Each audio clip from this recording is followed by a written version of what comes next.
మానవ కన్యగా సుమారు 10వ శతాబ్దంలో జన్మనెత్తి దేవాలయాలలో వైశ్యుల ఆరాధ్య దేవతగా కులదైవంగా పూజింపబడుతోన్న శ్రీ వాసవి కన్యకా పరమేశ్వరి సాక్షాత్తు అంబిక స్వరూపమంటారు. వాసవి కన్యకా పరమేశ్వరి. ఈ అమ్మ దైవంగా మారిన వైనం తెలుసుకుందాం వేటు న్యూస్ అనగనగాలో.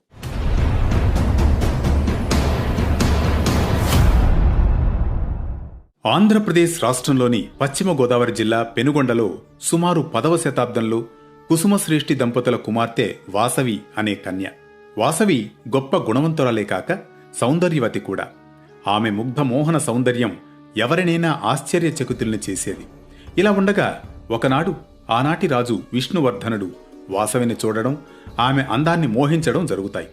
తాను వాసవిని పెళ్లి చేసుకుంటానని ఆమె తండ్రితో చెప్పగా అందుకు ఆయనతో పాటు వైశ్యులెవరూ కూడా అందుకు అంగీకరించారు. దాంతో ఆగ్రహించిన రాజు మొత్తం ఊరినే నాశనం చేసేందుకు సిద్ధమవుతాడు. రాజుతో వాసవి వివాహాన్ని వ్యతిరేకించినా రాజును మాత్రం ఎదిరించలేకపోతారు. అలాగని వాసవికి రాజుతో వివాహం జరిపించేందుకు ససేమిరా అంటారు. తమ అభీష్టానికి వ్యతిరేకంగా నడుచుకోలేక, రాజుతో పోరాడనూ లేక విరక్తి చెంది అందరూ మూకుమ్మడిగా మంటల్లో దూకి ఆత్మాహుతి చేసుకుంటారు. ఈ హృదయ విదారక దృశ్యాలు చూసిన వాసవి హృదయం రగిలిపోతుంది. దీంతో రాజును నిందిస్తూ శాపవచనాలు పలుకుతూనే ఆమె కూడా అగ్నిగుండంలో దూకి ఆపుతైపోతుంది.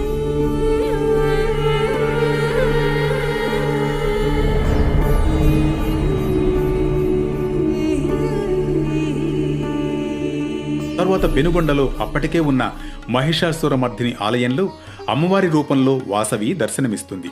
అదే ప్రసిద్ధ వాసవి కన్యకా పరమేశ్వరి ఆలయంగా నేటికీ దర్శనమిస్తుంది.